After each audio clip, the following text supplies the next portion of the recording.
दर्शक बंधु जीवन रास्ता रे बहुत समस्या आसीबो आपण केबे डरिबे नहीं किंबा हार मानिबे नहीं हेले नदी भली हेबाकू चेष्टा करिवे जेमिति से सबु समस्या को सामना करी निजर लक्ष्य स्थल को पहुंची थाए आपण सेही भली भाबरे निज लक्ष्य स्थल को पहुंचीबाकू चेष्टा करिवे। दर्शक बंधु आजिर वीडियो को आपण मानकु स्वागत। आजिर वीडियोटी मिथुन राशि व्यक्ति विशेषों बहुत खास अटे। तो आजिर वीडियो रे आपण माने जानिबे मिथुन राशि व्यक्ति विशेषों जून मास 2024 किपरि रहिबो एवं ता सहित जानिबे आपणकर भाग्य, स्वास्थ्य, शिक्षा, प्रेम जीवन, वैवाहिक जीवन, क्यारियर एवं व्यापार वाणिज्य जदि आपणक राशि रे ग्रह किछि खराब फल प्रदान करुचंती अशुभ फल प्रदान करुथांती तेबे आपणक पई किछि प्रतिकार शेष रे रहिबो। तेबे दर्शक बंधु ए वीडियो को आपण संपूर्ण शेष पर्यंत देखिबे। आ जदि ए पर्यंत मो चैनल को सब्सक्राइब करनांती तेबे ओटे सब्सक्राइब करी वीडियो को ओटे लाइक कर देबे एवं कमेंट बॉक्स रे जय जगन्नाथ अवश्य लिखिबे। तेबे दर्शक बंधु आ डेरी न करी चलंतु वीडियो को आरंभ करिबा। प्रथमे मिथुन राशि रो व्यक्ति विशेषंकर ग्रह मानकर स्थिति विषय रे जानि नबा। देखंतु हमर 12 गोटी राशि रही 12 गोटी राशि मध्यरु तृतीय राशिटी होची मिथुन राशि। तो मिथुन राशि रो स्वामी रहिले बा अधिपति रहिले बुध। तो बुध एबे द्वादश घरे अवस्थान करिसंती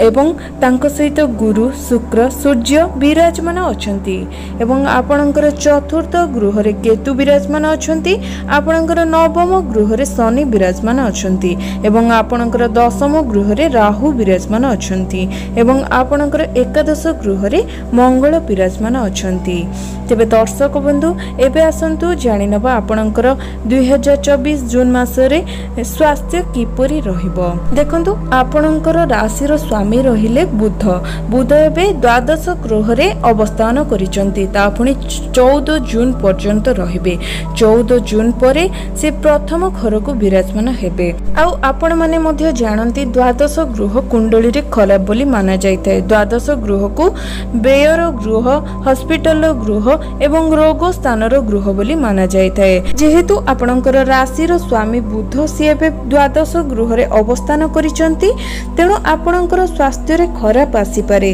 आपणकर चर्म जनित रोग होई पारे, आपणकर इन्फेक्शन होई पारे, आपणकर मुंड बिंधा होई पारे, आपणकर दांत बिंधा मध्य समस्या देखा देई पारे एवं आपणको बेसी भाबरे थकापण लागि पारे। आपण कोनोसी कार्य जदि करूछंती बेसी शीघ्र हालिया होई जाई परंती, आपणकर इम्यूनिटी सिस्टम मध्य कम होई जाई पारे एवं आपणकर जदि आपण कुआडे दूर यात्रा करूचंती तेबे शरीर पीड़ा मध्य अनुभव करि परंती एवं आपणकर द्वादश गृह जेतु खर्चर गृह होई थाए तेणु आपणकर ट्रैवल ले आपण दूर स्थान यात्रा कले आपणकर खर्च मध्य वृद्धि होई थाए एवं आपणकर खर्च हॉस्पिटल ले मध्य होई पारे। तेणु आपण टिके एई मास रे विशेष भाव रे ध्यान देबे आ चिंता भी करिवार नाही। आपणकर 14 जून पर्यंत एई सब समस्या देखा देबो किंतु 14 जून परे आपण शरीर रे उन्नति आसीबो तो आपणक मन प्रफुल्लित रहिबो काहेकि ना आपणकर राशि रो स्वामी बुध से द्वादश गृह रु 14 जून परे प्रथम गृह को चली जिबे। तो प्रथम गृह होची कुंडली रे भल बोली माना जाय आउ इम्यूनिटी रो घर बोली माना जाय आउ निज गृह बोली माना जाय। तेणु आपणकर शरीर रे उन्नति आसीबो, आपणको बहुत भल फील हेबो, आपण माने खुशी रे रहि परिबे, माने स्वास्थ्य आपणकर सुस्थ अनुभव हेबो। तो आपण चिंता करंतु नै 14 जून पर्यंत टिके शरीर प्रति ध्यान दियंतु तापरे सब किछि आपणकर ठीक होई जिवो। तबे दर्शक बंधु एबे आसंतु जानि नबा जून मास रे आपणकर शिक्षा क्षेत्र किपरि रहइबो, विद्यार्थी माननक पई किपरि रहइबो। देखंतु शिक्षा क्षेत्र रो गृह रहउची पंचम गृह। तो पंचम गृह रो अधिपति रहिले शुक्र। शुक्र मध्य एबे द्वादश गृह रे रहिचंती ता पुनी 12 जून पर्यंत रहिबे। आ शुक्र तांकर निज गृह रे रहिचंती किंतु द्वादश गृह को तो खराब बोली माना जाए किंतु आपणकर एटी खराब हेबो नै काहेकि ना शुक्र निज गृह रे रहिचंती तो निज गृह रे कोन केबे खराब करिवे कि तो से खराब किछि करबे नै किंतु द्वादश गृह हेउची आपणकर विदेश रो गृह। तो सेति पई आपण विदेश यात्रा करि पारंती पाठ पढ़ा को नेकी जदि एग्जाम दबार थिला तो दूर स्थान को जाएंगे एग्जाम देबे किंबा एग्जाम पई आपण विदेश जाई पारंती किंबा विदेश रे रही आपण पाठ पढ़ी पारंती। तो पाठ पढ़ा रे आपणकर भल परिवर्तन आसीबो, आपणकर उन्नति मिलिबो, सफलता मिलिबो कारण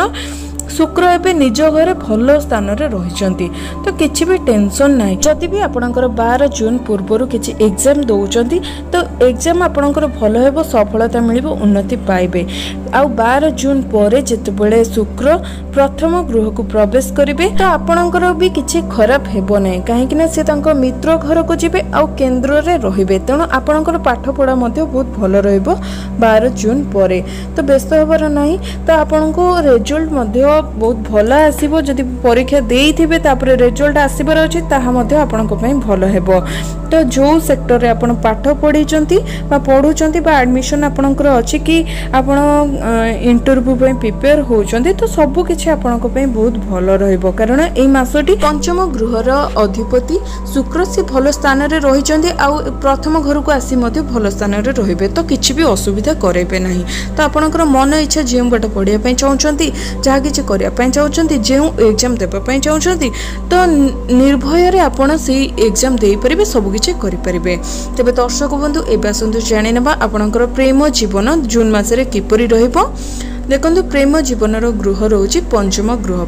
गृह जेहेतु शिक्षा गृह होता है आ प्रेम जीवन गृह होता है। तो पंचम गृहर अधिपति बा स्वामी रहिले शुक्र शुक्र एबे केउ स्थान रे अवस्थान करछन्ती तो द्वादश गृह रे अवस्थान करिसन्ती आ आपणकर राशि रो स्वामी रहिले बुध तो बुध एबे शुक्रंक सहित अवस्थान करिसन्ती पंचम घर रो स्वामी सहित अवस्थान करिसन्ती तो एका सहित जेहेतु रहिसन्ती तो भलो जोग बनाउछन्ती तेणु आपणकर प्रेम जीवन बहुत भल रहिबो। 14 जून पर जेतेबेले शुक्र आ बुध भी दुई जण पुणी प्रथम घर को चली जिबे तो प्रथम घर को प्रवेश करिवे तो ताहा भी बहुत भल रोचे। तो द्वादश गृह रे जेहेतु शुक्रंक सहित बुध जोग रही तो प्रेम जीवन में बहुत भल रही आ जेतेबेले 14 जून को प्रथम गृह को दुई जन जाक प्रवेश करेंगे तो आहुरी भल भल नुहे तो आपणकर बहुत भल देखा तो प्रेम जीवन में आपण कौन टेंशन ना आपणकर दुई जन शुभ जोग बनाउचंती तेणु आपणकर पूर्वर जदि मन मतांतर थिला आपणकर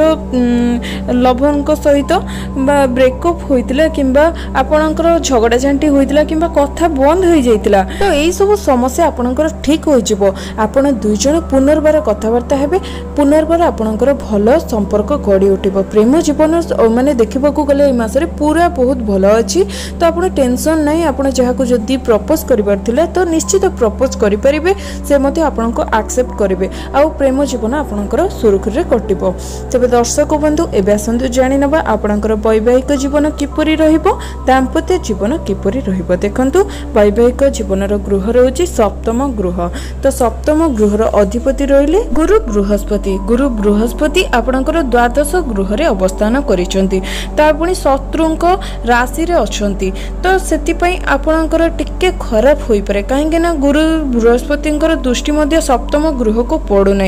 आप जानी द्वादश गृह जेहेतु खराब कुंडली रे खराब बोली माना जाए तो द्वादश गृह हूँ व्ययर गृह हॉस्पिटल गृह एवं आपणकर अजथा खर्चर गृह तो तेणु आपणकर टिके अजथा खर्च हो पारे आपणकर जीवन साथी शरीर टिके खराब हो पारे हॉस्पिटल मध्य नहीं पारती से आपणकर खर्च हो पारे आ छोट छोट कथा को नहीं कि आपणकर जीवन साथी सहित झगड़ा मन मतांतर मध्य हो पारे तेणु आपण टिके विशेष भाव में ध्यान देवे एई मासरे जेमिति एई सब समस्या आपणकर न हो किंतु जदि भी होउची आपण टिके सेई सब समस्या रो दूरी रहिबे। तबे दर्शक बंधु एबे आसंतु जानि नबा आपणकर भाग्य कैरियर व्यापार वाणिज्य किपरि रहिबो। देखंतु भाग्यर गृह रोची नवम गृह एवं नवम गृहर अधिपति बा स्वामी रहिले शनि एबे केउठारे अवस्थान करिसंती से नवम घरे अवस्थान करिसंती ता पुनी त्रिकोण रे रहिसंती आ निज घरे रहिसंती। आपण माने जानिसंती जदि गोटे ग्रह निज घरे रहुचंती तेबे निज गृह को से मजबूत करंती गृहर उन्नति मध्य करंती तेणु शनि भाग्य को बहुत मजबूत करेबे आपण भाग्य रे उन्नति कराइबे भाग्य को सपोर्ट मध्य देबे। जदि आपणकर पैसा कोठी लगेया पई चाहुचंती तेबे निश्चित आपण लगेबे शेयर मार्केट रे हो किंबा कोठी इन्वेस्ट करिया पई चाहुचंती तो निश्चित लगेले आपनको लाभ शनि निश्चित देबे। आपणकर शुभ कार्य कि मांगलिक कार्य जदि करने चाहूले आगुरी हो पार ना कि असुविधा देखा दूसरा तो यही मसरे आपण निश्चित करेंगे कारण शनि निज घर रही भल स्थित अच्छा भाग्य को सपोर्ट दौरान तो आपड़ जहाँ भी किसी करेंगे भाग्य आपण को निश्चित सपोर्ट दब जदि कौटी जमी बाड़ी किणवार अच्छी कि गृह किणवार अच्छी कि जानवाहन किणवार अच्छी तो निश्चित आपड़ किपर भाग्य आपण को साथ दब आपणकर धन आसब तेरे दर्शक बंधु एवं आसतु जाणीनवा आपणकर क्यारियर किपरि रहिबो देखंतु क्यारियर गृह है